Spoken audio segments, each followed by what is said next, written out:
Bonjour à toutes et à tous, merci d'être parmi nous aujourd'hui. Je ne vais absolument pas prendre la parole en introduction, je vais la confier à Sandrine. Donc je ne fais que vous saluer et passer la parole. Sandrine. Bonjour, je vais essayer de parler fort parce qu'il n'y a pas de micro. Mesdames et messieurs, merci d'être là aujourd'hui. Je remercie l'association Je t'aide qui mène une journée nationale des aidants exceptionnelle. Je me présente, je suis Sandrine Terviso, je dirige une association pour enfants autistes qui est présidée par Églantine Émélié. Donc on vient en aide aux familles concernées par l'autisme. Et donc aujourd'hui je vais faire l'ouverture puisqu'on me l'a demandé. Comme vous le savez, il y a plus de 11 millions d'aidants en France aujourd'hui. Ça concerne à la fois les parents, les conjoints, la fratrie, les amis. Vous savez qu'ils mènent une vie très difficile, c'est pour ça que vous êtes là et que vous avez présenté des projets à la fois plein de chaleur, plein d'humanité, bourrés d'idées exceptionnelles.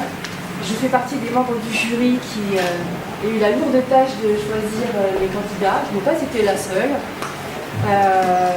Et donc, ces projets sont indispensables, sont d'une très belle générosité et on est là pour vous remercier.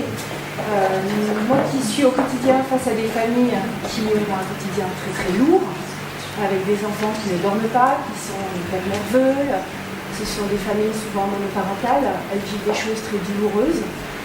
Je sais que j'ai besoin de vous parce que parfois, lorsque je ne sais pas comment me prendre avec ses parents, avec ses familles, je les aiguille sur l'association Je t'aide, qui ensuite relaie avec des initiatives telles que les vôtres, et c'est fondamental parce qu'on a besoin de vous. Ces parents, ils ont besoin à la fois d'être entendus, d'avoir une oreille attentive, ils ont également besoin qu'on leur reconnaisse le fait qu'ils soient aidants et que c'est lourd. Ils sont stressés, ils sont anxieux, ils sont fatigués, parfois ils développent des dépressions, parfois des maladies. Et le simple fait qu'ils puissent de temps en temps avoir un droit de parole, de pouvoir témoigner, d'échanger, déjà on soulève une soupape et ça leur fait un bien fou.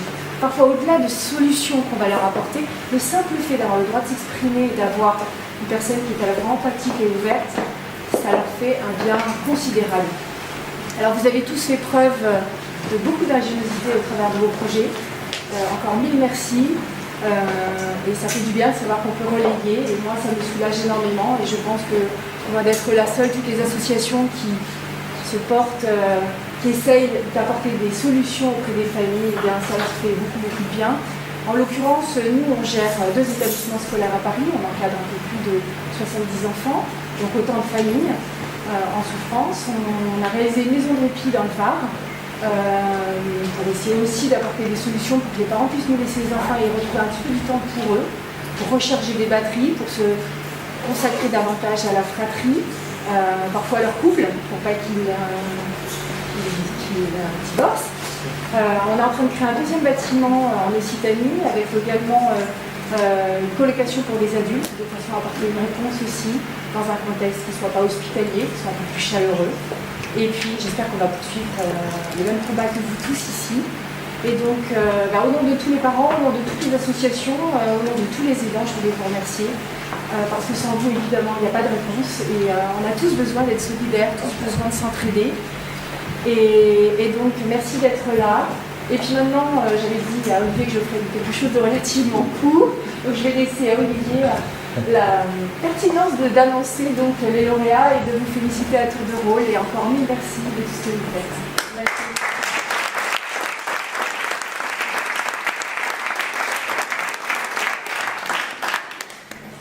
Merci beaucoup Sandrine. Tu parlais de solidarité et de soutien. C'est vrai que c'est évidemment indispensable, on le sait tous et toutes. Et en parlant de soutien, on est vraiment très heureux du soutien donc, de ta sœur, Églantine Émélié, qui est toujours notre marraine et qui est une représentante hors pair et dont les propos apportent vraiment de la richesse et de la visibilité à tous ces aidants et ces aidantes.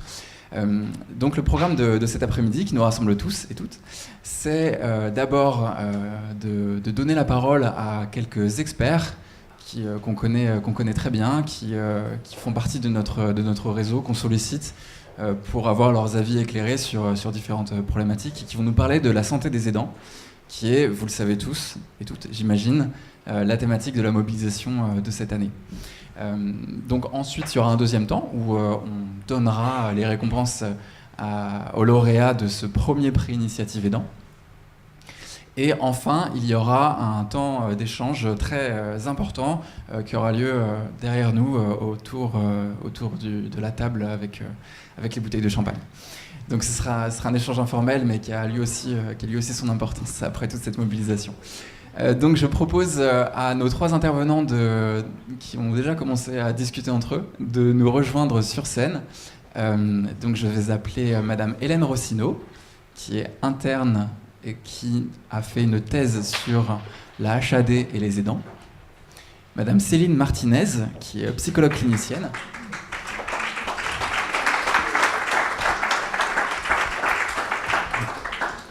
Donc Céline Martinez, qui est psychologue clinicienne aidante aidante depuis 10 ans, membre du jury, et qui aussi a rejoint notre comité d'aidantes, qui est un comité qu'on sollicite beaucoup en fait à toutes les phases de nos actions pour avoir leur indispensable point de vue. Et enfin, Monsieur Christophe Fauré, psychiatre et psychothérapeute, qui est en train de s'habiller. T'es parfait, Christophe.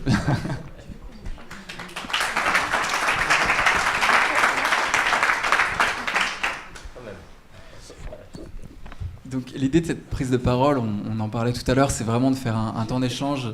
J'ai le ventilateur. Ça te gêne? Tu veux que... Pour les cheveux, ça va. D'accord. Donc de faire un temps d'échange sur la thématique de la santé des aidants, et pourquoi aussi l'importance de les soutenir et comment, bien sûr. Donc je vais vous proposer de faire circuler la parole entre vous et de rebondir chacun les uns les autres sur ce que vous dites. Donc il y aura ce cadre de questions, mais vous pouvez vraiment en sortir. Mais pour ce qui est des questions, déjà, question très évidente, que constatez-vous personnellement, professionnellement, de l'impact de l'aide sur la santé des aidants? Qui veut répondre en premier?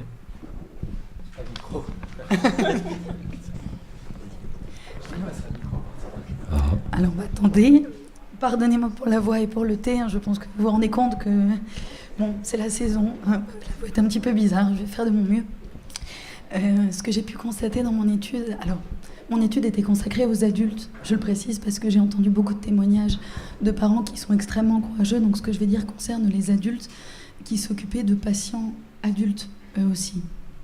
Ce que j'ai pu constater pendant mon étude, c'était que j'avais des aidants en face de moi qui étaient tous épuisés, alors, à des degrés assez différents, mais sur le nombre d'aidants que j'ai interrogés, je devais avoir entre 30 et 40% d'aidants qui ont fondu en larmes pendant les entretiens, alors que les équipes de l'HAD m'avaient dit qu'il n'y avait absolument aucun souci et que pour eux, tout se passait très bien. Donc j'ai pu constater que non seulement ils étaient épuisés, mais qu'ils ne l'avaient pas dit, qu'ils l'avaient caché, qu'ils gardaient un grand sourire à chaque fois qu'ils voyaient les équipes de soignants. Et ça, c'est quelque chose qui m'a frappée, c'est qu'à partir du moment où j'ai essayé de creuser justement, en leur demandant à eux comment allez-vous, comment est-ce que vous le vivez, comment les choses se passent pour vous, et ben ça se fissurait peu à peu et que je me rendais compte que ça n'allait pas si bien que ça. Ils étaient épuisés, ils étaient très stressés, très anxieux, certains étaient déprimés. Et surtout, j'ai vu des blessures parce que des aidants devaient porter par exemple leurs parents tous les jours pour les emmener sous la douche, pour les emmener aux toilettes. Une aidante par exemple qui faisait, alors je suis déjà pas très grande, mais qui faisait 10-15 cm de moins que moi et qui tous les jours portait son papa de 85-90 kilos pour l'emmener aux toilettes. Et ben elle avait très mal au dos et elle avait en fait plusieurs hernies discales qu'elle avait pas déclarées derrière. Et puis derrière ça, j'ai vu bien sûr des troubles du sommeil, des aidants qui se nourrissaient pas correctement, donc avec des carences dans tous les sens. Et puis alors la littérature le dit, même si je l'ai pas constaté, tout un tas de troubles somatiques derrière, des problèmes cardiovasculaires, des problèmes pulmonaires. Bref, entre la littérature et ce que j'ai pu constater moi, je me suis rendu compte, parce que je le découvrais sincèrement en faisant mon étude, que être aidant, c'était vraiment très très éprouvant pour la santé. Oh. Merci. Ce qui est vraiment important, c'est que quand on parle de santé, la santé des aidants, c'est vraiment prendre la définition de l'OMS. L'OMS a dit la santé, être en bonne santé, c'est la santé physique, c'est la santé psychologique, c'est la santé relationnelle, c'est la santé spirituelle. Et c'est au moins quatre quatre facettes qui sont parfois absolument pas prises en compte. On prend simplement la souffrance psychologique des personnes, mais la souffrance physique dont tu parles, la souffrance relationnelle, parce qu'il y a un appauvrissement, vous le savez bien, du réseau relationnel. On ne peut pas répondre à des amis pour un dîner ou pour partir en week-end parce qu'on doit s'occuper de la personne qui est malade ou en situation de handicap. Et la souffrance spirituelle de qu'est-ce que je suis en train de faire ma vie, et de façon presque culpabilisante à se dire, je suis en train de, pardonnez-moi, je mets des guillemets, mais de gâcher ma vie.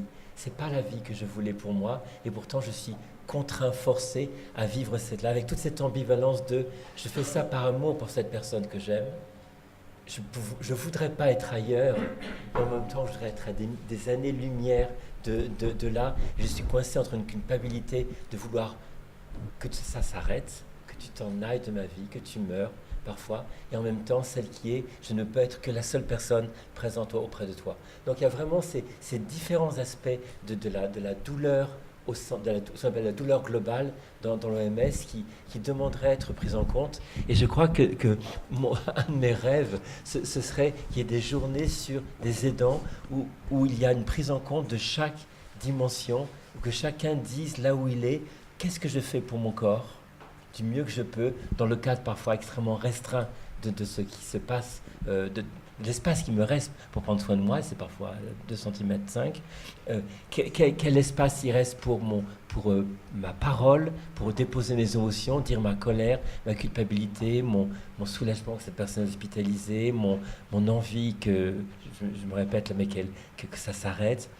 Comment je prends en compte mon relationnel, qu'est-ce que j'ai sacrifié de mon relationnel qui fait que maintenant je suis dans un isolement qui est absolument insupportable et dont j'ai besoin, et en même temps je suis en colère parce que les gens ne comprennent pas ce que je vis, et qu'en est-il de ma douleur spirituelle qui est spirituelle au sens large, pas reliée à une religion, mais sur c'est quoi le sens de tout ça, quoi. Pourquoi je suis amené à vivre cette vie-là alors que je vois la vie des autres qui est complètement différente, et toute la colère, le ressentiment, l'amertume qu'il y a de devoir vivre quelque chose qu'on ne veut pas vivre mais qu'en même temps on veut vivre parce que c'est en lien avec la personne qu'on aime.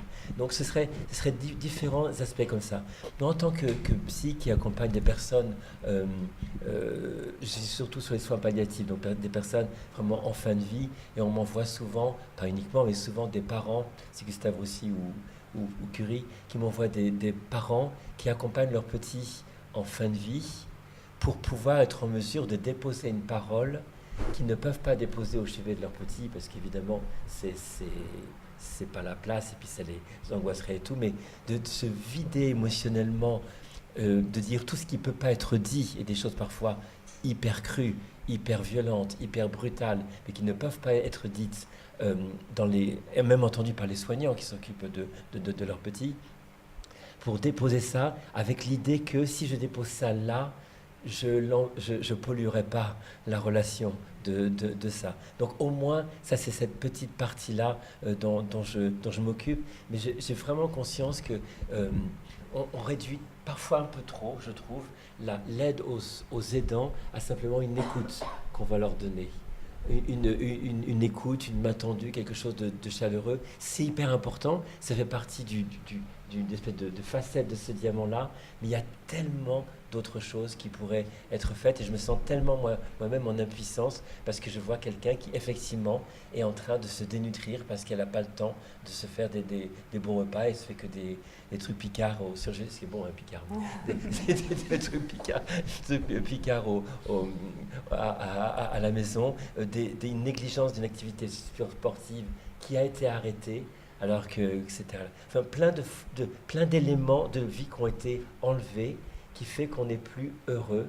Et des études en psychologie positive montrent clairement qu'une personne qui a un sentiment subjectif, c'est subjectif, hein, mais un sentiment subjectif d'être heureux, est spontanément, sans que ça passe par le mental, disposé à l'altruisme, disposé à venir en aide, disposé à être gentil, à laisser émerger les parties les plus lumineuses de sa personne. Donc comme c'est spontané, peut-être comment peut-on créer les causes pour que cette personne se sente subjectivement heureuse, et de fait, presque naturellement, il y aurait des conditions pour être plus dans une disposition d'ouverture et d'aide à la personne. C'est en gros ce que je voulais dire, mais on va continuer là-dessus.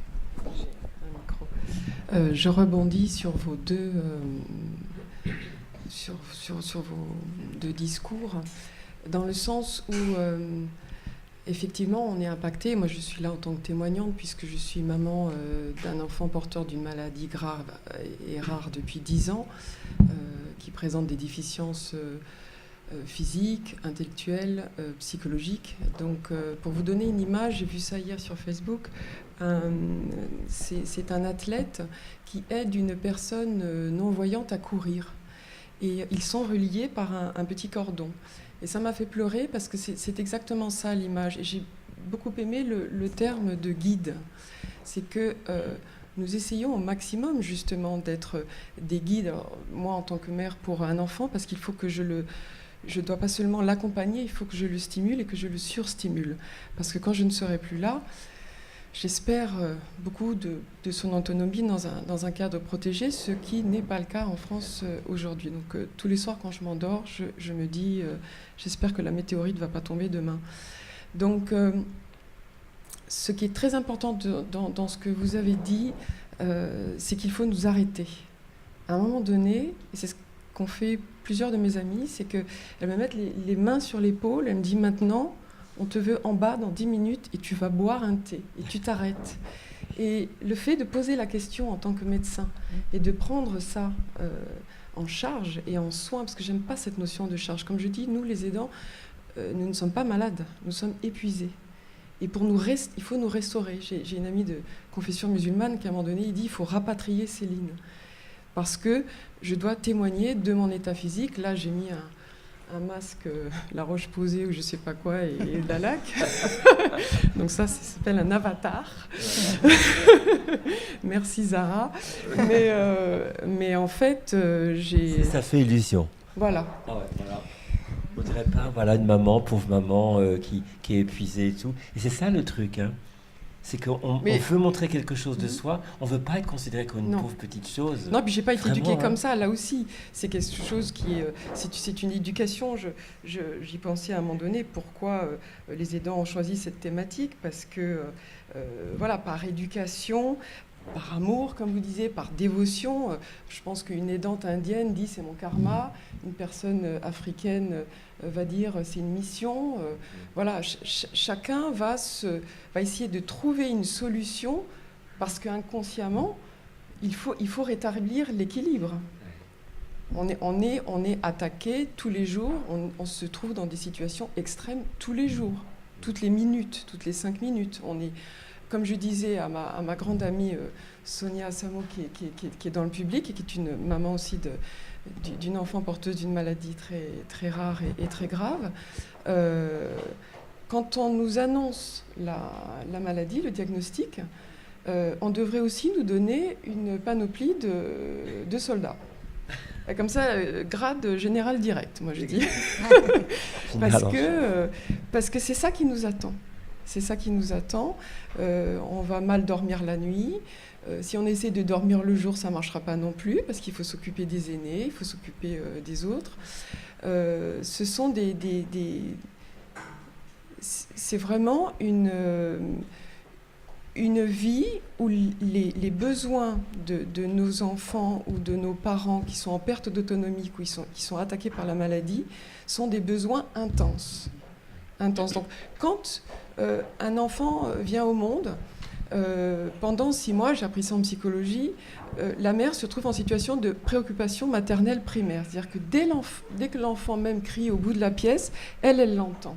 Bien, les aidants, c'est pareil. C'est-à-dire qu'ils sont dans cette vigilance permanente. On développe des capacités extrêmes pour constamment réduire la souffrance de la personne avec laquelle on est lié. Et c'est vrai qu'on ne peut pas se défaire de ce lien. On ne le veut pas. Je suis la mère de cet enfant, je ne le lâcherai pas jusqu'au bout. S'il faut que j'aille à genoux, j'irai à genoux. Et voilà, d'un point de vue moral, je ne peux pas ne pas donner mon aide à une personne fragilisée et une personne vulnérable. En attendant, ce sont aussi, parce que là, nous sommes rassemblés ici pour essayer de trouver des solutions, et il y en a. Merci. Nous aussi, on va continuer. Voilà, vous voyez, voilà, ça c'est quelque chose qui m'arrive de plus en plus souvent, c'est que j'ai des arrêts de pensée. Et ça me fait de plus en plus peur. Ma tête est attaquée. Là, pardon ? Non, mais c'est-à-dire que là, j'étais en train de penser à quelque chose et j'ai envie de vous dire tellement de choses. Et comme je ne suis pas en train de parler de vendre des oranges, je parle de mon enfant et que ça m'impacte. Ben, vous voyez, voilà, j'ai perdu le fil. Et ça, je n'étais pas comme ça. Et ça me préoccupe, ça m'inquiète. Alors, justement, parce que là, je perds mes mots, je voudrais vous dire que j'ai écrit un manuscrit pour essayer de tenir quand les crises de colère sont terribles de la part de mon enfant. Elles seront toujours là toute sa vie. Il va vivre les émotions positives ou négatives toujours de manière très flamboyante. Alors, comme il n'y a pas de médicaments pour l'aider, moi je me sers d'un chien que nous venons d'adopter. On le caresse parce qu'on sait que ça fait baisser le cortisol. C'est une des solutions très puissantes pour faire baisser le cortisol. Et j'écris donc. Et là, j'ai écrit pour répondre à la question par rapport à l'impact sur la santé physique et mentale. Est-ce que vous me permettez ? Oui. Tes années d'école t'ont transformé. Tu as forci. Tu t'exprimes. Tu pars en sortie visiter des châteaux. Tu épates tes copains à la piscine dans cet univers aquatique où tu es si libéré. Tu danses particulièrement lors des spectacles de fin d'année, mais tu danses et tu souris. Tu souris et tu offres constamment au monde cette émotion qui souligne maintenant ton grand regard bleu qui observe avec tant d'attention. Tes expressions sont moins plaquées. Mes jeux sur les émotions ont eu de l'effet. Tu commences à naviguer dans ta vie avec tes imperfections, tes impossibilités graves, mais aussi une philosophie exceptionnelle de l'instant. Je te suis. La maladie a organisé toute ma vie, nos vies. Tout est organisé, tout. Tout est parfait. En cet intervalle, j'ai perdu la notion du temps, le temps d'aimer, le temps de partager, le temps de manger, le temps de respirer. J'ai essayé d'y échapper, j'ai fui la nuit, j'ai fui, enfoncé comme une enclume dans mon lit. J'ai défié le temps, je l'ai baisé, je l'ai volé. J'ai couru vers la vie, puis me suis retirée, je me suis cachée, longtemps, très longtemps sous le masque. Pardon. Longtemps sous le masque. Tout ça. Oui, tout ça.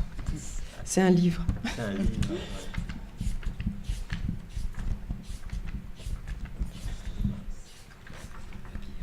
Je me suis cachée longtemps, très longtemps sous le masque, sous le maquillage, derrière le rire, derrière mon objectif, derrière les horaires, derrière les injonctions. 7 ans que j'étouffe, 7 ans que la morsure du syndrome m'asphyxie.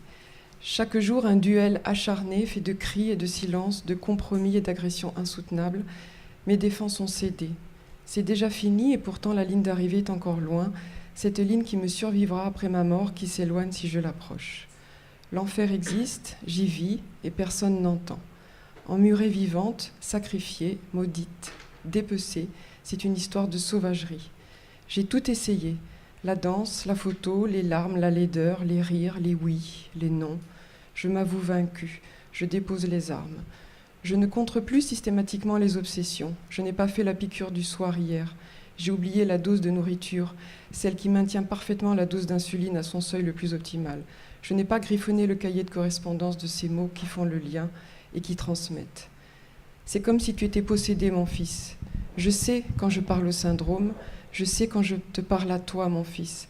Cette savante distance, comment la transmettre à celui qui ne peut ou ne veut entendre ? Il y a ceux qui savent et qui détournent le regard. Il y a ceux qui savent et qui m'enfoncent. Il y a ceux qui exigent encore et encore. Je me bats avec et contre toi, mon fils. Cela dépend de mes résolutions, du niveau de tes hurlements, de la pâleur de ton visage et de la force qui me reste.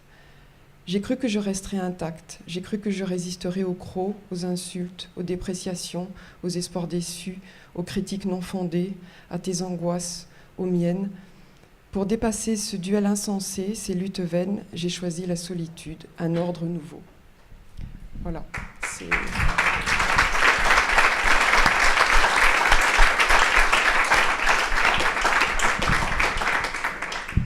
Je vous remercie Ce que je ne voudrais pas devenir, c'est une spécialiste de ma souffrance. C'est pour ça que je trouve que c'est très fort ce que vous nous proposez. Là, ici, j'ai eu besoin de déposer les mots, c'était pour comprendre et pour prendre le recul. Et c'est ce que vous avez dit en tant que médecin, c'est de nous aider à identifier nos besoins. Il faut nous arrêter avant qu'on se perde dans ce lien qui nous dépasse. Parce que tout seul, on n'y arrive pas. Avec parfois la limite que j'observe souvent auprès des personnes, que la personne, comment dire, je mets des guillemets, n'ose pas dire ses limites, Voilà. de peur de se voir Oui. jugée Oui. comme défaillante, Oui, j'avais peur qu'on me retire mon enfant. À un moment pas à la donné. hauteur. Oui. Et puis même à un niveau plus intime, je suis la maman, je dois tout donner de moi. Et si je vais vers un professionnel, une association ou autre, il y a une espèce d'aveu implicite de non-compétence qui est un frein à ça. Donc dans le discours, il y aurait quelque chose qui est de l'ordre d'une prévention de l'épuisement, en disant les premiers signes faibles qui sont là, le début de l'oubli d'un traitement, l'oubli d'un repas, l'oubli d'aller à la séance de sport, des petites choses comme ça, les signaux faibles pour dire là, c'est vrai. En fait, se dessine quelque chose Tout à qui fait. va se déployer de façon assez catastrophique par la suite. Parce qu'une fois que c'est constitué, quoi. Absolument. C'est pour ça que c'est d'autant plus important de former les professionnels de soins à ça. Parce que dans nos Mais études... pas que les professionnels. Hein. Non, mais parce que nous, on a la chance d'être au contact et des parents et des aidants en général et des patients. Mais je prends l'exemple de mes études à moi. Pas une seule fois j'ai entendu parler du mot aidant. Rien, jamais. Pas une seule fois. Jamais, pareil, je suis d'accord. Et j'en ai parlé à des amies infirmières, pas une seule fois non plus, elles en avaient entendu parler. Donc si on n'est pas sensibilisé à cette problématique pendant nos études, si on ne se rend pas compte de ce qu'il peut y avoir derrière le sourire d'un accompagnant, d'un proche, d'une famille, on n'ira pas chercher nous-mêmes. Si on entend ce genre de témoignages pendant nos études, si on nous dit « ne vous contentez pas de dire bonjour, comment ça va aujourd'hui ?» et de vous intéresser directement aux patients, mais si on va creuser un tout petit peu plus, à chaque fois, on se rendra beaucoup plus facilement compte de ce qu'il peut y avoir derrière. Mais ça, on ne peut le savoir que si on a été formé à ça et si on a été sensibilisé à ça. C'est pour ça que je milite à chaque fois que je rencontre des collègues, peu importe la spécialité, peu importe que ce soit des médecins, des infirmières, des aides-soignantes, je leur dis... Prenez en compte ça. Les familles, ce ne sont pas que les chauffeurs, ce ne sont pas que les personnes qui reviennent pour vous ouvrir la porte, ce ne sont pas que les personnes qui viennent déposer le patient dans la salle d'attente et qui reviennent après. Ce sont les personnes qui font en sorte que ces soins puissent avoir lieu et qui font en sorte que tout tienne le coup au long terme sur le domicile. Donc ces personnes-là, elles ont aussi besoin d'attention. C'est très bien d'être centré sur le patient, mais si on est centré que sur le patient, il y a un moment où le système va arriver à bout, où il va y avoir des soucis dans le traitement, où il va y avoir des soucis en général, et où on va atteindre un point de rupture. Donc si tout le monde veut rester dans l'optique de la meilleure prise en charge pour le patient, très bien, mais le meilleur moyen que la prise en charge soit la meilleure possible, c'est de faire en sorte que toutes les personnes qui prennent en charge le patient soient bien, et l'aidant, c'est une des personnes les plus importantes dans tout le système de prise en charge. Juste un truc que je pense que vous connaissez, cette image-là. Quand on est, avant de prendre l'avion, les infirmières, le lapsus, les hôtesses, les infirmières de l'air préviennent quoi? S'il y a des pressurisations dans la cabine et que vous êtes à côté de quelqu'un de dépendant, un enfant ou une personne, vous mettez d'abord votre masque à oxygène, c'est-à-dire vous sécurisez votre vie, votre capacité à agir, et après vous aidez la personne. Et ça, c'est une métaphore qui est valable pour tous les aidants, qui d'abord mettent le max à oxygène à leurs enfants, à leurs parents, à leurs compagnons, leurs compagnes, et après tombent dans les pommes parce qu'ils n'ont plus le temps de mettre le masque à oxygène pour eux. Et là, il y a vraiment un changement de paradigme, un changement d'idée en disant je serai d'autant plus en mesure d'aider que si je m'aide moi. Donc il y a un truc qui est vraiment parfois vécu comme un égoïsme, presque très égocentré. Enfin, tu te calmes, quoi, c'est ton enfant qui est malade. Mais tu vas pas être partir en vacances ou en thalasso ou faire de la méditation ou faire plein d'autres choses. Mais non, ton petit, il a besoin. Oui, mais c'est parce que je fais tout ça que je serai d'autant plus en mesure. Mais vous mesurez l'énorme culpabilité qu'il y a à prendre soin de soi avant de prendre soin de l'autre. Et c'est pourtant ça qui est le basique dans n'importe quel avion. Et là, déjà, vous êtes à des niveaux de pensée qui sont très supérieurs. Parce que, par exemple, au bout de 10 ans, je me rends compte que j'étais tellement dans le faire. Et quand on entend parler des portages des personnes âgées, moi, j'ai stimulé mon enfant pendant 7 ans. Là, je suis cassée. Mes pieds sont cassés, mon dos est cassé, j'ai des tendinites. Je voudrais avoir 20 ans ou être un grand black très musclé, vous voyez. C'est un peu fichu, là. Donc, voilà, donc au bout d'un moment, on est tellement dans le faire que notre cerveau est brûlé. On n'arrive même plus à éprouver du plaisir. Là, moi, je suis pris en charge par une psychiatre depuis juin parce que j'ai vraiment mis un genou à terre. Je suis contre les médicaments, pardon. Je suis contre les médicaments aussi, donc ça va. Voilà, mais très peu. J'ai essayé de faire avec la méditation, le yoga, la respiration. Si je fais pas un salut au soleil tous les jours, je suis très énervée. Donc voilà, j'ai essayé de mettre en place des choses, mais c'est tellement puissant, c'est tellement récurrent, ce sont des stress chroniques qui viennent titiller les cellules en permanence, et ça résonne. Pardon pour ceux qui ont vraiment fait la guerre, mais je pense que ça résonne avec des situations de guerre. Parce que, et nous,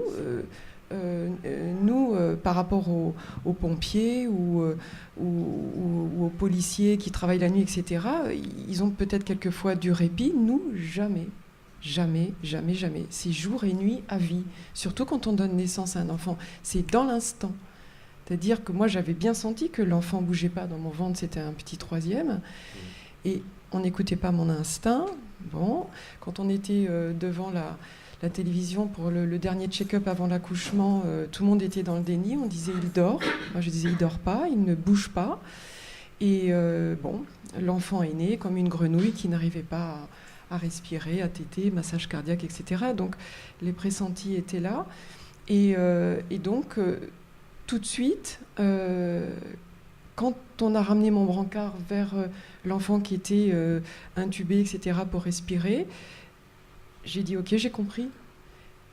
Et le train, il a démarré à 260 à l'heure à ce moment-là. Qu'est-ce qui a été proposé à ce moment-là ? Est-ce qu'il y a eu quelque chose qui a été proposé à ce moment-là, en termes d'accompagnement ? Non. Rien. Non. Et c'est vrai que c'est surtout que comme c'est une maladie rare, un médecin ne peut pas être formé sur les 7000 maladies rares qui sont répertoriées. Et plus les neurosciences vont grandir, et plus la pollution va s'installer dans le monde, etc., et plus on va se retrouver confronté à des situations terribles, avec des situations de personnes en souffrance. Moi, je n'aime pas mettre des étiquettes sur les gens.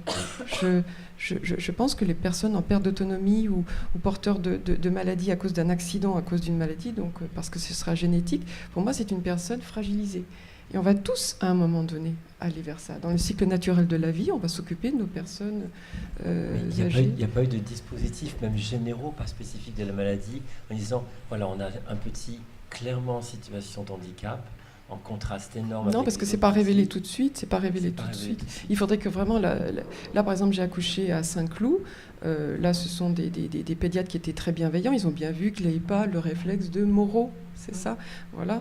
Donc l'enfant ne marchait pas, qu'il ne tétait pas, je le mettais au sein, il s'écroulait. Donc instinctivement, moi j'ai mis un petit coussin, j'ai relevé la tête, puis je me suis dit non, je suis pas médecin.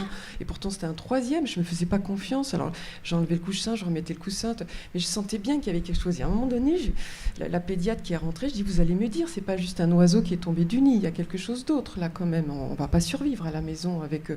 Je mettais le petit doigt comme ça pour que la sonde puisse boire le lait que j'avais tiré.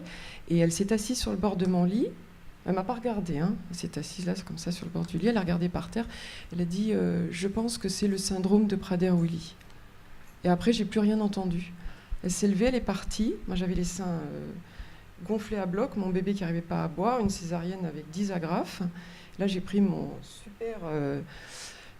iPhone, là, cette machine infernale, c'est lui qui m'a aidé.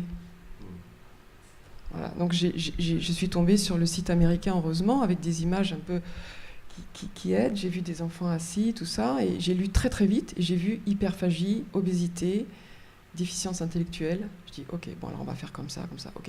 Alors, parce que moi, comme je suis psychologue clinicienne de formation, j'ai tout de suite vu que le lien par la nourriture allait être abîmé. Donc, la machine s'est mise en route très très vite, comme ça.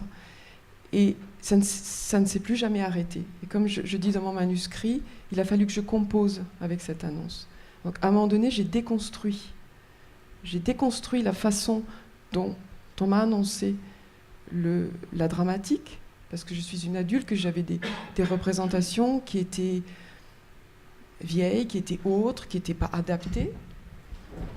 Et puis, avec l'éducation que j'ai reçue, avec ma philosophie, avec mes études, avec le grand-père qui m'a fait grandir, le père qui m'a fait grandir, etc., je suis allée chercher toutes les compétences et les forces qu'il y a en chacun de nous. Voilà, là, il y a un point important, je crois, c'est d'abord aller chercher l'information, Internet, l'iPhone, qu'est-ce que c'est, mettre les noms, et après essayer de voir quelles sont les ressources qui existent, intérieures et extérieures. C'est humain.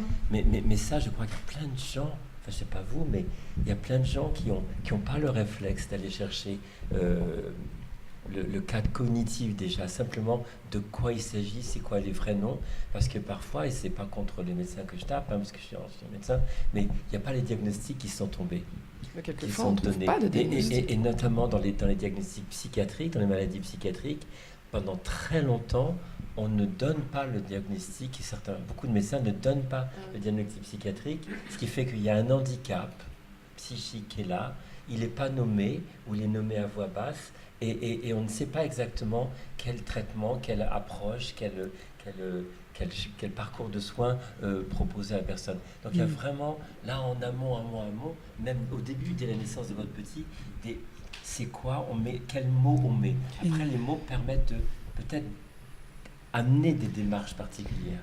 Ça n'empêche pas un petit peu d'empathie quand même, parce que moi, ce que j'entends là en tant que médecin, ça me choque vraiment beaucoup. Déjà, je suis désolée que ça a été annoncé comme ça, sincèrement. Et quand je vois qu'on nous répète, on nous fait apprendre par cœur, vraiment par cœur, ces fameuses consultations d'annonces pour les maladies graves, etc., où c'est vraiment de l'anecdote, mais pour le concours de l'internat, on nous demandait d'apprendre par cœur une liste de choses à faire pendant ces consultations d'annonces. Pas de téléphone portable, une boîte de mouchoirs dans la pièce, bien posée sur la table, etc. C'en était ridicule. Et on voit qu'on l'a fait pour une pathologie, parce que c'était pour le cancer, mais qu'à côté de ça, on n'est pas foutu de prendre du temps, de regarder le patient ou l'aidant dans les yeux et d'être un minimum humain, de sortir de tout ce qui est hyper protocolé. Parce qu'on est tous démunis. Mais on est tous démunis, et le professionnel de santé est démuni en face, bien entendu, mais ça n'empêche pas que on n'est pas que dans quelque chose de scientifique. La relation médecin-patient, c'est important, mais c'est aussi important pour moi d'avoir un minimum d'humanité, un minimum de lien, et de dire même je ne sais pas, mais je vais vous accompagner, on va trouver ce que c'est ensemble. Moi, ça me choque toujours beaucoup quand j'entends ça. Malheureusement, c'est pas la première fois que je l'entends. Mais je comprends que les médecins se protègent. C'est comme vous disiez, les aidants, c'est important, il faut les prendre en compte. Parce que je peux imaginer qu'ils ont peur d'être aspirés. C'est vrai que maintenant, je suis aguerrie. Bon, moi, j'ai choisi de faire des études de psychologie parce que j'aime la différence. J'aime aller. C'est ça qui m'intéresse et c'est là où je me sens bien. Maintenant, là, vraiment, je dois dire que vivre avec la différence tous les jours, là, ça a été autre chose. Et justement, c'est-à-dire qu'on a des représentations et qu'on n'a pas d'outils pour prendre ça. Vous ne pouvez pas faire un travail d'assistante sociale. Vous ne pouvez pas faire un travail de psychologue en même temps. C'est pour ça que l'annonce, pour moi, je la représente comme un attentat. C'est-à-dire que c'est une déflagration, on dit en psychologie, qui est un traumatisme qui dépasse les capacités du moi. C'est-à-dire qui dépasse nos capacités, que la pensée s'arrête. Donc c'est vrai qu'il faut trouver les mots, mais quand vous êtes césarisée, que vous êtes blanche, que vous avez 2 enfants qui vous attendent à la maison... dites, on commence par quoi là? Un des éléments, bien sûr. C'est un Voilà. des multiples Voilà. éléments qui sont là. Donc c'est vraiment cette notion-là, et pardonnez-moi encore une fois de vous rappeler ces images que nous avons tous vécues, c'est-à-dire qu'on est devant la télévision, on est dans la rue, on entend des coups de feu, et on est d'abord hébété, on essaie de prendre connaissance de l'information, et ça sera en fonction de notre éducation, de notre sexe, de notre... voilà, des lectures qu'on a faites, des choses que l'on sait. Donc le GIGN, il est armé, il a son arme, il dit que si la personne passe, il va pouvoir le mettre en jeu, il va pouvoir se défendre, mais nous, on est des corps de femmes et d'hommes. Et qu'est-ce qu'on a comme outil? Qu'est-ce qu'on a comme outil? Ce qui me paraît vraiment terrible au début et en fait tout le long de la maladie, ce que je vois tout le temps, c'est la gestion de l'impuissance. C'est la gestion constante de l'impuissance depuis le début où le petit nez, par exemple, où l'AVC survient ou n'importe quelle pathologie, et que chaque fois c'est comment je mets je mets en place des choses pour lutter contre l'impuissance. Et l'impuissance, c'est terrible parce que parfois on est impuissant devant l'impuissance. Et avoir la capacité de dire ou d'être ou de tenir la posture de dire là je ne sais pas faire. Voilà. Là, je n'ai pas les moyens de faire. Mais ça nous fait du bien. Ben c'est au moins, on sait qu'on est ensemble. On sait quoi, exactement. Et on est prêt à collaborer. Moi, je n'attends que ça, la collaboration entre les médecins et les aidants. C'est ce que j'allais dire. C'est que, paradoxalement, on vit l'impuissance comme une fragilité. Oui. Or, le constat d'impuissance, je ne sais pas comment on va faire. Tu ne sais pas comment on va faire. Mais on va y aller à partir de ça, on va essayer de faire quelque chose qui ne soit pas top, mais au moins qui sera quelque chose de constructif, avec toujours l'intérêt premier de la personne dont on s'occupe, mais l'intérêt premier aussi de la personne qui s'occupe d'eux, eh bien on y arrive. Et c'est vrai combien de fois j'ai vu des personnes qui avaient peur du mot impuissance, parce qu'elles retournaient aussitôt ça comme incompétence. Je suis impuissante, donc je suis incompétente, et ça va très très loin, ça va même attaquer l'estime de soi. Eh ben moi, moi, non. Plus maintenant? Non. Bah, je ne sais pas si c'est le cas. C'est là où on va rencontrer sa limite, on sait qu'on peut aller encore plus loin. Ouais. Bon, alors il faut nous calmer, nous les aidants, parce que justement on s'épuise, mais c'est là où on va trouver nos forces qu'on ne connaît pas. Oui. C'est ça qui est extraordinaire. Mais parfois, par rapport au regard des autres, il est vachement fort, puissamment fort, le regard des autres, parce qu'il y a, qu'on le veuille ou non, moi j'ai tellement entendu des gens qui auraient pu être beaucoup plus, comment dire, je mets des guillemets, sereins, présents à la situation, mais qui avaient du mal à l'être par l'importance du regard d'autrui sur eux, et se sentaient obligés d'être là où ils ne pouvaient pas être, d'être quelqu'un qui ne pouvait pas être, et que c'était le regard qui les mettait en impuissance, et pas tant eux-mêmes qui étaient en impuissance, et qui disaient, ok, moi je vais gérer comme je peux, et de voir dans l'autre, ah t'es impuissant, t'es pas à la hauteur, c'est ça qui peut induire ce vécu de baisse d'estime de soi, dans la relation avec l'autre. Parce que quand on parle des aidants, je pense que les aidants sont indissociés des gens qui les voient être aidants, qui sont en relation avec eux en tant qu'aidants, et ils ont un rôle. C'est pour ça qu'il faut des journées comme ça pour faire changer les mentalités des gens qui regardent les aidants, parce que les aidants, au bout du compte, c'est des héros, c'est des guerriers qui font du mieux qu'ils peuvent, mais la société peut avoir un impact colossal sur le regard des aidants. D'où l'importance pour moi vraiment d'un accompagnement des équipes du début jusqu'à la fin, vraiment. Des associations. Des équipes qui soignent le patient. Et justement d'une sorte de débriefing dès le début, une fois que ça a été annoncé, une fois que le choc est passé, qu'on en est à se dire... Maintenant, qu'est-ce qu'on fait? De pouvoir dire, voilà, vous allez être face à plein de situations différentes. Parfois, vous ne saurez pas quoi faire. Parfois, on ne saura pas quoi faire. Et alors ça, en médecine, faire dire à un médecin qui ne saura pas quoi faire, c'est très difficile. Vous savez, les égos des médecins, je parle en connaissance de cause, c'est quelque chose quand même d'assez important. Mais bon, il faut le reconnaître aussi, on ne sait pas tout faire, on ne sait pas tout soigner, on ne sait pas tout prendre en charge. Et le fait qu'on puisse le dire on ne saura pas forcément tout régler, mais on sera à vos côtés du début jusqu'à la fin. On va regarder la situation, on va vous accompagner à tel moment, eh ben, on fera ça ensemble, à tel moment, on va vous rediriger vers telle personne.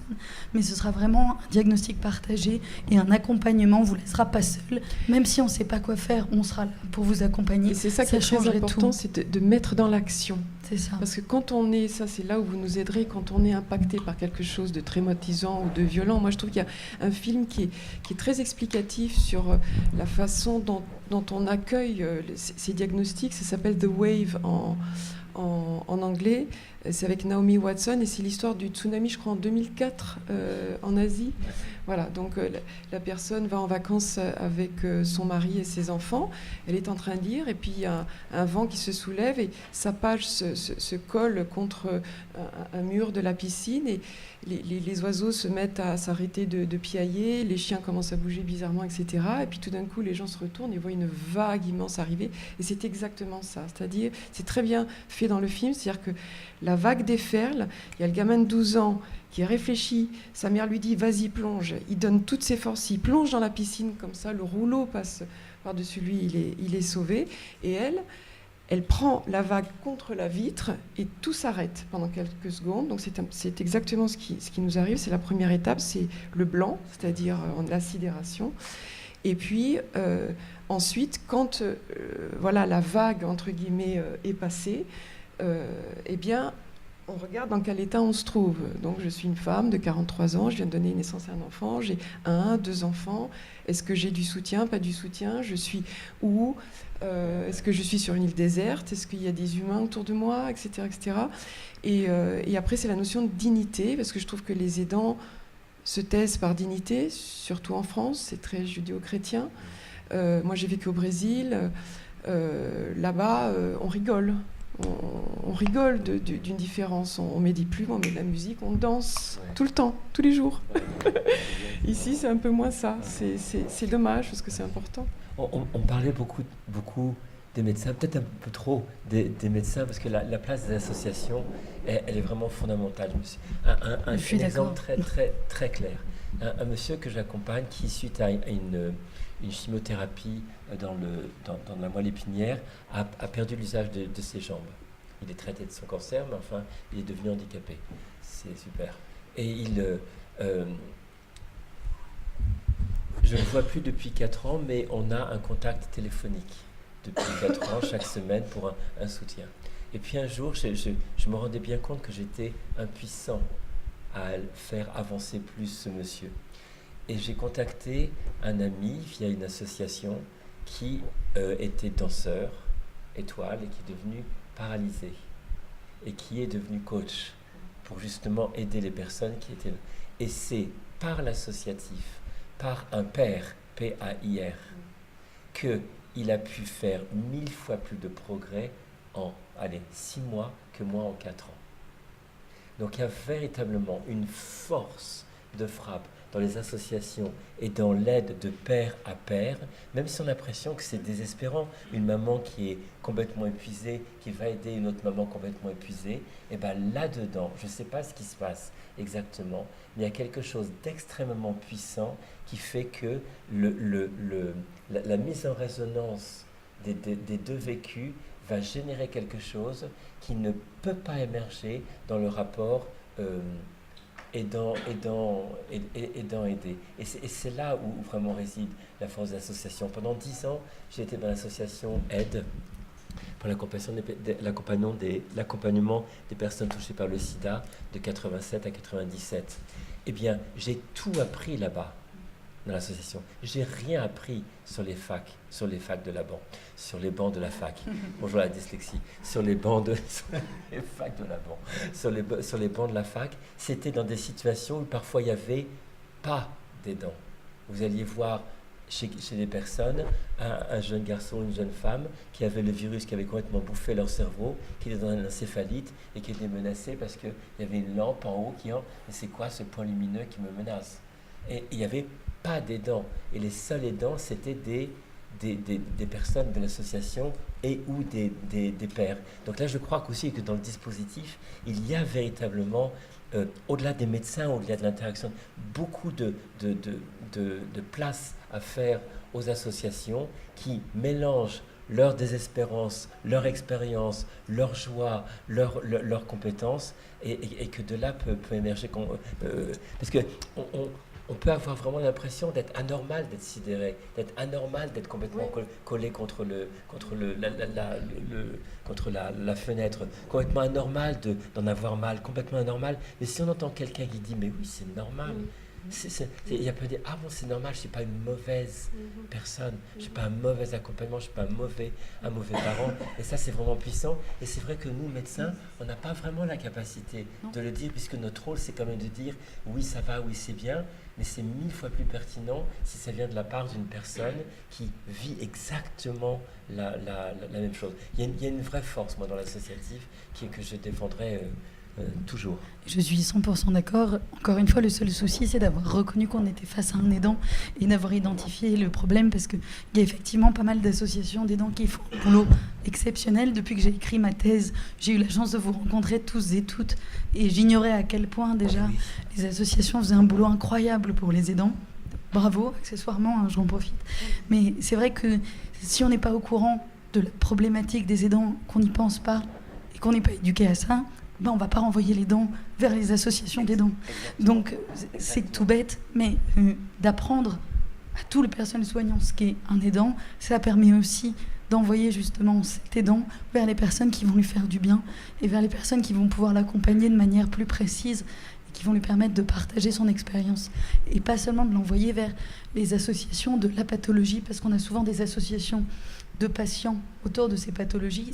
C'est pas la même chose que les associations qui vont soutenir les aidants. Je ne dis pas qu'elles font pas du bon boulot, je dis juste que les deux sont complémentaires, mais qu'on ne pensera pas forcément à envoyer les aidants vers des associations qui soutiennent les aidants.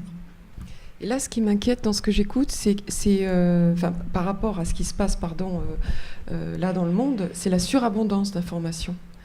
Et là aussi, la possibilité des gens qui ont le pouvoir de pouvoir justement catégoriser l'information et permettre aux aidants rapidement de trouver l'information, ça c'est vital.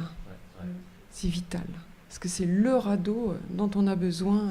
C'est pour ça, c'était un peu ma question que je te posais tout à l'heure. Dès qu'il y a eu l'annonce, est-ce qu'il y a eu rapidement des ressources? Je l'ai rêvé. Pas toutes auraient été bonnes. Non, tout à fait. Mais c'est de savoir qu'il y a un petit quelque chose. Il y a quand même pas mal de choses. Voilà. On le voit moi, c'est plus sur le soin palliatif, sur la fin de vie, quand on voit qu'il y a un décès de quelqu'un qui survient.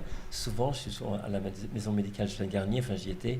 Il y avait rapidement plusieurs flyers de plusieurs associations qui étaient à disposition des personnes. Parce qu'on est tellement sidéré sous le choc de la personne qu'on vient d'aimer qu'on n'a pas du tout l'énergie même d'aller sur Internet, voir quel groupe de parole il y a, quel numéro de téléphone. Et puis il y en a qui sont dans le déni, c'est pas mal le déni, parce que c'est ce qui permet le combat. Mais il faut que ce soit distribué de façon intelligente, efficiente, et je pense que la France est quand même capable de le faire. Ouais. Voilà. Et juste un petit truc, ça peut paraître lourd, hein, pardonnez-moi, mais c'est quand même une réalité, c'est que quand on est aidant de quelqu'un qui a une maladie potentiellement mortelle, une des angoisses des aidants, c'est quoi de lui ou d'elle après moi, hein? Qu'est-ce qui va se passer pour lui, pour elle, après moi? Et je crois que dans tout le dispositif d'aidant, il faut peut-être mettre une espèce de projection sur l'après. Un exemple, je travaille beaucoup avec l'association Vaincre la mucoviscidose. Et ils organisent régulièrement il y a une petite branche dans cette association qui s'occupe sur accompagner les proches en deuil après le décès d'un enfant. Et dans les réunions, on est un peu les trois tondus. Un peu les trois tondus, il n'y a quasiment personne, parce que c'est antinomique pour les gens dans l'association de pouvoir à la fois être dans le combat de la mucoviscidose, mais en même temps envisager que l'enfant il va mourir, ou le jeune garçon, la jeune fille va mourir, et qu'il y a presque, même au sein même de l'association, pas de parole pour pouvoir aider et rassurer sur qu'est-ce qui va se passer sur l'après. Bon, c'est un peu particulier ce que je vous dis, mais il y a quand même quelque chose qui devrait être inclus. On est aidant, mais après on peut être aidant en deuil. Et aidant en deuil va être très très largement déterminé, le vécu de ce deuil-là va être très déterminant, va être très largement déterminé par ce qu'on a vécu avant. Et je suis un peu bavard, mais je parle d'un monsieur qui avait accompagné son épouse d'un cancer pendant vraiment plusieurs années et qui, à un moment donné, l'avait frappé violemment tellement il n'en pouvait plus.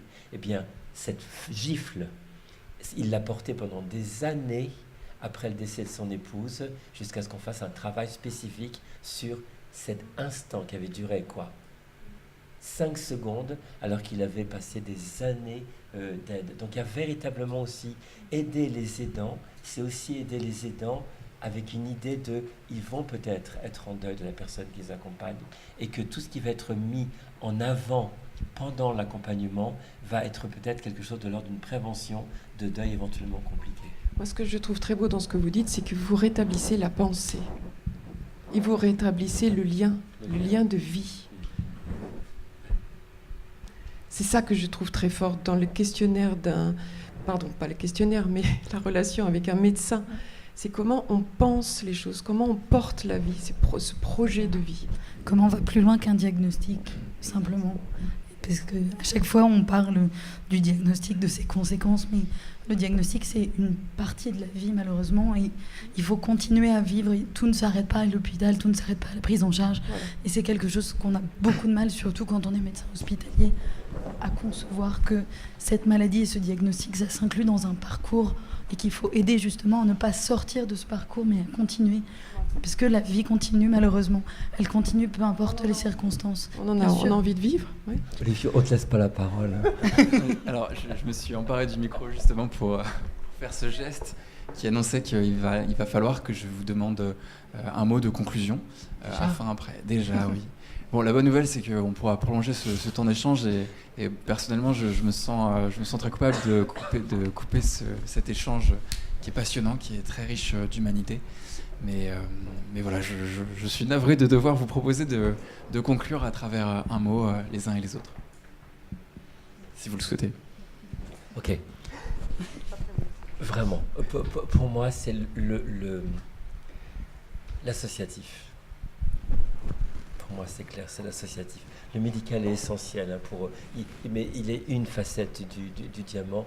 L'associatif, il a besoin de peut-être plus de moyens, mais peut-être pas tant plus de moyens, de visibilité, comme on disait. Parce qu'il y a parfois, je suis désespéré de voir des personnes qui réinventent le fil à couper le beurre, alors qu'il y a déjà des fils à couper le beurre qui existent de façon permanente, performante depuis des années, et que la sidération est telle que justement notre rôle, éventuellement en tant que soignant ou en tant que journée des aidants, c'est de pouvoir signifier l'action des associations et se sentir extrêmement légitime dans l'aide qu'on a. Donc vraiment un focus très fort sur l'aide associative et la visibilité, surtout je vous en supplie, la visibilité des associations avec une exigence de moyens, parce qu'une association elle ne fonctionne pas sans moyens, ça vous savez bien, mais de faire en sorte de fédérer chez les gens qui ne sont pas forcément des aidants, une espèce de conscience qu'ils vont peut-être, ou même presque sûrs, être des aidants. Je ne sais pas comment on fait pour y arriver, mais en tout cas, trouver quelque chose qui, dire c'est pas que les autres, les aidants. Un jour, vous allez peut-être, vous développer une cochonnerie en vous, ou alors, et puis vos proches deviendront brutalement des aidants là qui ne sont absolument pas préparés, ou alors vous allez avoir votre maman qui va développer un Alzheimer, il faudra l'accompagner pendant 5 ou 10 ans. Mais je ne sais pas comment on fait, mais que l'associatif puisse se développer pour pouvoir toucher du doigt quelque chose quasiment d'universel dans une vie humaine. Ce serait juste ça le truc qui me paraîtrait important. Alors je passe devant toi parce que je veux que ce soit toi qui ait le dernier mot. Ouais. Donc du coup, je vais faire exactement l'autre partie de ce dont tu viens de parler, puisque tu as fait ta conclusion sur l'associatif et tu as dit que les soignants étaient une autre facette. Du coup, je fais la conclusion sur l'autre facette. Ouais. C'est effectivement très très important que l'associatif puisse se développer, et c'est très important qu'on puisse développer cette notion d'aidant de parcours de vie, au-delà du parcours de la maladie et vraiment du parcours du patient. Un parcours global, patient et aidant, un parcours de l'aidant, une prise en charge du début jusqu'à la fin. C'est peut-être un petit peu redondant, mais j'ai envie de continuer à me battre auprès de tous les professionnels de soins pour que la situation des proches soit vraiment prise en compte, pour qu'on ait plus d'humains aux côtés des diagnostics et des prises en charge, qu'on ait plus d'humains au fur et à mesure, parce qu'on ne voit pas le médecin ou l'infirmière seulement une seule fois, on les voit tout au long de la prise en charge. Donc j'ai vraiment envie de leur dire et de continuer à aller les voir régulièrement, de leur dire voilà, on a un patient, on a un diagnostic, on a des proches. Ce sont des entités différentes, mais elles vont toutes ensemble. Donc surtout, n'oubliez pas la partie du proche. Découvrez comment ça fonctionne, découvrez ces associations, écoutez, soyez ouverts, écoutez ce que les associations et les proches vont vous dire. Surtout, posez-leur des questions. Restez pas dans votre diagnostic et ne restez pas dans ce que vous pensez de la situation, parce qu'on juge assez facilement au visage de la personne. On se dit, oh bon, celle-là, elle a l'air d'aller bien, elle a l'air de le vivre correctement. Ben, c'est pas forcément le cas. Donc j'ai envie de dire à tous les professionnels de santé, allez plus loin que ce que vous pouvez penser au premier regard. Posez des questions, intéressez-vous aux proches, essayez de savoir vraiment comment ils le vivent, creusez, parce que c'est comme ça que vous saurez vraiment ce qui va se passer, et surtout c'est comme ça que vous serez encore plus utile pour l'aidant et du coup pour le patient.